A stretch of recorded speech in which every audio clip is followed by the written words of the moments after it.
예, 오늘도 정말 고생 많이 하셨습니다. 저도 고생 많이 했습니다. 정말 고생 많이 하셨고, 날씨도 덥고, 할 일도 많고, 상사는 쪼아대고, 참으로 힘드셨죠? 예? 주님께서 이 밤에 우리에게 행복과 평안함을 주시는 시간이 되기를 기도합니다.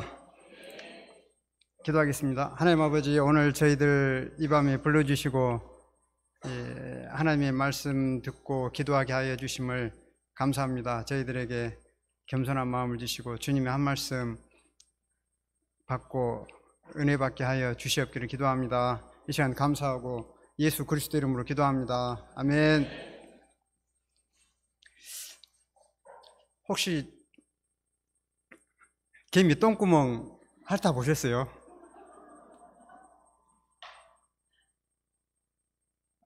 엘리사 목사님 핥아 보셨죠? 그랬어요? 저는 어려서 그거 많이 핥아 먹었어요. 개미 등을 손가락으로 딱 잡고 개미 똥꼬 맛을 보면 쉬면서 또 쓰기도 하더라고요. 그래도 먹을만 했습니다. 이것은 개미가 내뿜는 개미산입니다. 적들을 공격할 때 쓰는 것이라고 합니다. 이것이 큰 일을 합니다.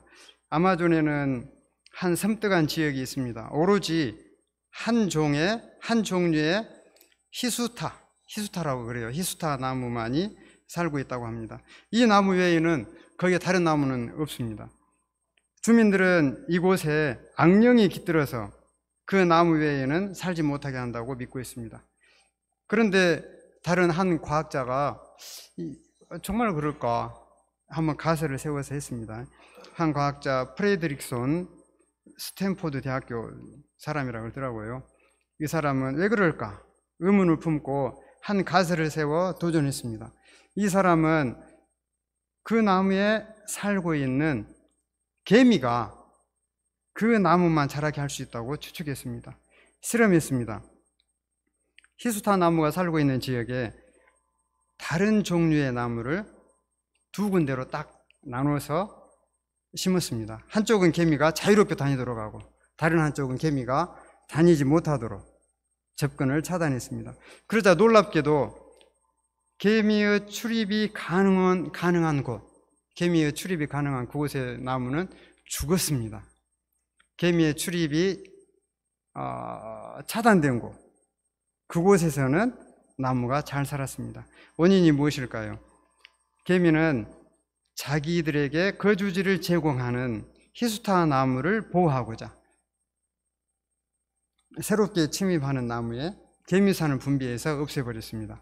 개미는 자기가 살아가기 위해서 새로운 적에 대해서 도전하고 미래의 거주지를 개척하고 있었습니다. 이런 것은 미미하게 보이는 개미에게서만 나타나는 것이 아닙니다. 인간 세상에서도 아주 많이 보입니다. 역사가 토인비가 말했습니다. 인생은 도전과 응전의 역사이다. 우리는 우리 앞에 갑작스레 나타난 그 나무 앞에서 어떻게 대처합니까? 도전하여 맞서 싸우는가? 아니면 뒤로 물러서 쪼그라져 있는가? 아니면 다른 사람에게 너 때문이야! 하며 남탓만 하고 있는가? 우리가 어느 것을 선택해야 하는지는 잘 아실 것입니다. 그러나 그것이 어디 쉽습니까? 쉽습니까? 인간의 본성이 그렇게 가만두지 않습니다. 오늘 본문을 통해서 우리가 우리 앞에 있는 커다란 나무에 도전하여 위기를 극복하는 선택을 할 수 있기를 기도합니다. 아멘. 17장 1절을 보겠습니다. 이스라엘 자손의 온 회중이 여호와의 명령대로 신광야에서 떠나 그 노정대로 행하여 르비딤의 장막을 쳤으나 백성이 마실 물이 없는지라. 이스라엘 자손이 여호와의 명령에 순종하여 신광야를 떠나서 가라는 그 노정대로 따르며 장막 생활을 했습니다. 우리도 하나님의 말씀에 순종하라고 많이 가르치죠. 저도 그랬습니다. 맞아요. 말씀이 맞습니다. 순종하면 하나님이 다 책임져 주시고 이끌어 주신다고요. 그런데 이게 웬일입니까? 하나님 말씀대로 하였는데 먹을 것도 주셔야 하고 집도 주셔야 하고 마실 것도 주셔야 하는 것 아닙니까? 하나님이 축복해 주셔야 하는 것 아닙니까? 그런데 마실 물도 주시지 않으셨습니다. 물이 없다는 것은 심각한 문제입니다. 햇볕만 쨍쨍 비치고 입이 바짝 마르고 있습니다. 자신은 괜찮다고 하더라도 자녀가 목이 마르고 탈진하면 정말 괴로운 일입니다. 마실 물이 없는데 우리는 이것을 어떻게 해결합니까? 믿음 좋은 최정한 목사님은 그 가운데서도 하나님을 바라보고 인내하며 해결해 나갈 것입니다. 아멘. 제가 아는 한 사람은 입에 물을 머금고 와서 자녀에게 입에서 입으로 물을 주기도 했습니다. 우리 목사님들은 어떻게든지 문제를 해결해 나가겠지요. 그러나 여기 본문에 나오는 백성들은 어떻게 했습니까?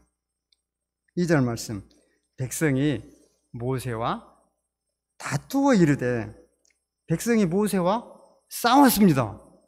영어 성경에는 quarreled with him? 그걸 맞나? 모세와 싸웠습니다. 우리에게 물을 주어 마시게 하라. 이들이 이렇게 모세에게 원망불평하고 있는 것이 무엇 때문일까요? 이들은 하나님을 믿고 이집트를 나온 자들입니다. 그런데 이들은 지금 하나님이 우리 중에 계신가? 안 계신가? 하고 의심하고 있습니다. 여호와 하나님을 시험하고 있습니다.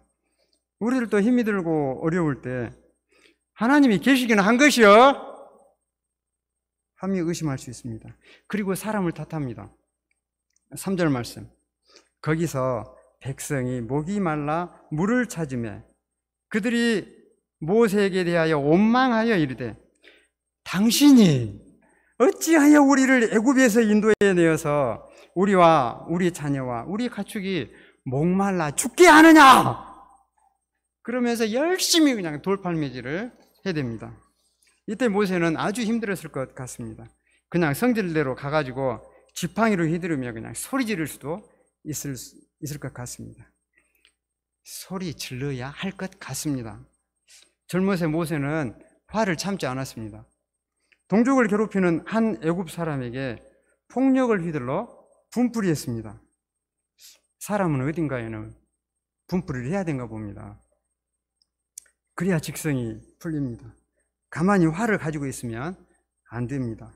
우리 한국 사람들은 그것을 속에 품고 있어 화병이 생깁니다. 스트레스 만땅이 되어가지고 힘들어집니다. 이 화를 그냥 내 마음속에 품고 있어야 할까요? 품고 있어야 할까요? 그렇게 된다면 그 화는 불이 됩니다. 화를 한자로 보았더니 불화자입니다. 이 화는 우리 몸속의 기관들을 태울 뿐만 아니라 정신과 영혼까지 망가지게 합니다. 어딘가에서는 풀어야 합니다. 여자들은 이런 것들을 잘도 풀더만요. 입으로요. 이러한 것들을 남편과 잘 푼 사람들은 얼굴에 빛을 내며 우아한 자태로 앉아 계십니다. 반면에 이렇게 잘 풀지 못하는 사람들은 그 누구라도 붙잡고 이야기를 계속하며 속을 풀어댑니다. 제가 많이 봤습니다. 전화를 1시간, 2, 3시간 하는 사람들 제가 많이 보았어요. 제가 어쩌다 급한 일로 그 동역자에게 전화를 할 때 통화 중이에요.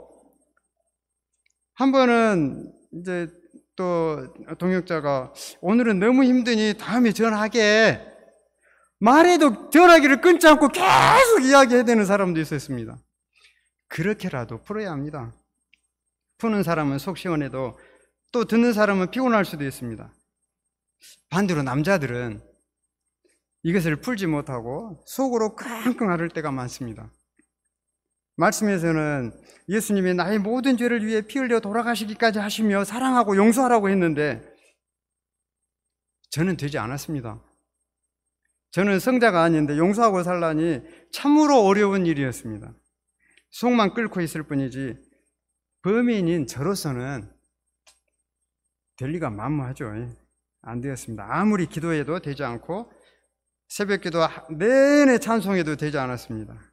제가 그랬습니다. 가만히 말도 하지 않고 그냥 마음대로 하시오 하고 있기도 했습니다. 병이 나고 역류성 식도염으로 고생합니다. 언젠가 누구에게서 말을 들었습니다. 그 사람은 저주의 기도를 한대요. 와, 저 충격을 먹었습니다. 저는 저주의 기도를 그때까지 해본 적이 없습니다. 그래서 저도 한번 해볼까? 저도 벌하여 주소서!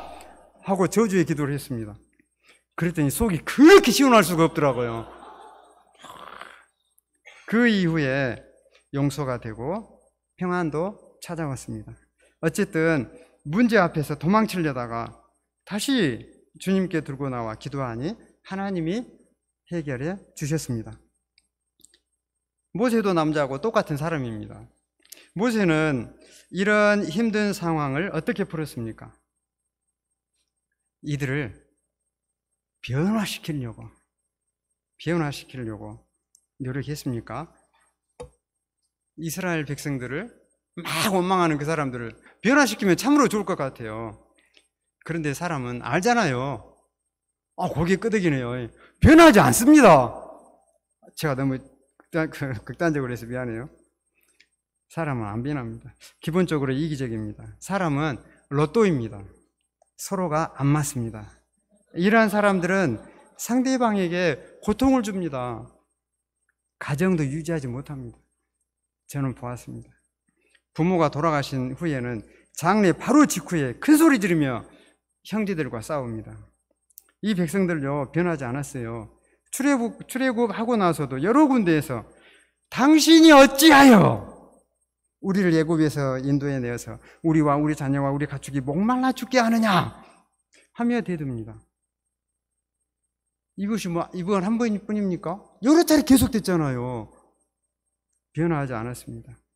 모세는 이렇게 변화하지 않는 이들에게 가지 않았습니다. 4절 말씀입니다. 모세가 여호와께 부르짖어. 모세는 여호와께 갔습니다. 여호와께 부르짖었습니다. 내가 이 백성에게 어떻게 하리까? 그들이 조금 있으면 내게 돌을 던지겠나이다. 스트레스가 그냥 최고조에 달했습니다. 하나님도 때로는 진노하시는데 모세도 화가 하늘 끝까지 치솟았을 것 같습니다. 야 이놈들아, 내가 이렇게 고생하는 것도 다 니희들 위해서 하는 것인데 이게 뭔 짓거리냐 하며 성질대로 가는 것도 맞을 것 같습니다. 그렇다고 이들이 변할까요? 자식에게 매 한번 들었다고 변합니까? 모세는 이것을 가지고 하나님께 갔습니다. 하나님께 부르짖었습니다. 모세는 이러한 도전이 있을 때 피하지 않고 응전을 했습니다. 피하지 않았습니다. 피하지 않되 그것을 사람에게 풀지 않고 하나님께 들고 갔습니다. 부르짖어 기도했습니다. 이때 하나님이 해결해 주셨습니다. 5절 말씀입니다. 여호와께서 모세에게 이르시되 여호와께서 응답하셨습니다. 백성 앞을 지나서, 백성에게 가지마, 백성 앞을 지나서 이스라엘 장로들을 데리고 나일강을 치던 네 지팡이를 손에 잡고 가라. 내가 호렙산에 있는 그 반석이 거기서 네 앞에 서리니 너는 그 반석을 치라. 그것에서 물이 나오리니 백성이 마시리라. 모세가 이스라엘 장로들의 목전에서 그대로 행하니라. 우리에게도 문제가 많이 있을 수 있습니다. 우리에게 양이 없는 문제, 돈이 없는 문제, 내 앞에서 징징대고 있는 자녀 문제, 어떻게 해결해야 하겠습니까? 직장일로 힘들어하고 쉬고 싶은 남편에게, 연약한 아내에게, 성적은 고사하고 학교 생활도 잘못하고 있는 자녀에게 어떻게 해야 할까요? 입으로 지팡이를 막 휘저어 버려야 할까요? 이런 것들에 대해서 남 탓을 하거나 나는 능력이 없어 하며 뒤로 물러서겠습니까?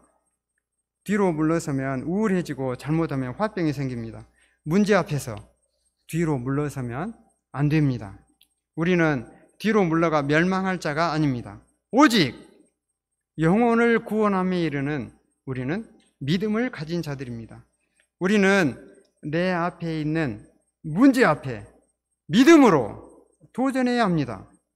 모세가 백성들에게 화풀이한 것이 아니라 하나님께 들고 기도하였듯이 우리도 믿음으로 도전하고 극복해 나가길 기도합니다. 아멘. 기도하겠습니다. 하나님 아버지, 우리가